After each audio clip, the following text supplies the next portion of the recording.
Make yourself comfortable and come listen to the story. Once upon a time, a weary traveler came to an inn and asked for a cup of wine. The innkeeper, who was a poor man, gave him almost the last of his wine supply, and the stranger paid him with a piece of amber. "Put it in your wine jug," he said, "and see what happens." Then he went on his way.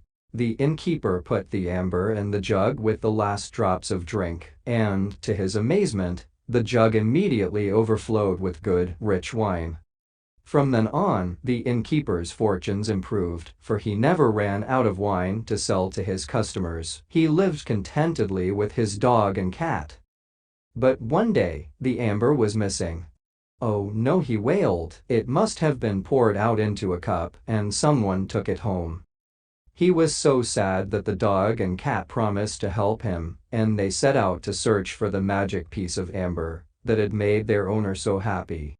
They searched all the houses in the town, sniffing to pick up the scent of the amber. In the winter, the river froze, and they were able to walk across the ice to the houses on the other side. In the spring, they traced the smell to a box on top of a tall wardrobe in an empty house.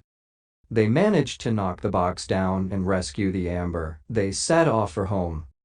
But the river ice had melted and they had to cross the water. "I can swim," said the dog. "I can't," said the cat. "Climb on my back and carry the amber in your mouth," said the dog. And he got in the water with the cat on his back. Halfway across, the dog asked the cat if the amber was safe, but she couldn't answer because if she opened her mouth to speak, she would drop the amber. But he asked her so many times that in the end she said, "Of course it's safe." So the amber fell into the water. They were on the shore by now, and started to argue and fight so badly that the cat escaped only by climbing up a tree. While she was up there, she caught the scent of amber again, and traced it to a fish that had just been caught by a fisherman.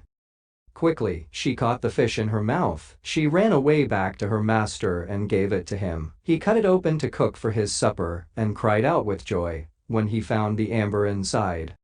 So he had a good cup of wine with his supper, and he was soon able to reopen the inn and serve his customers. He did wonder what had happened to the dog, but it never came back. And from that day to this, cats and dogs have never gotten along, all because of what happened with the amber. Thank you to listening to the story and see you soon.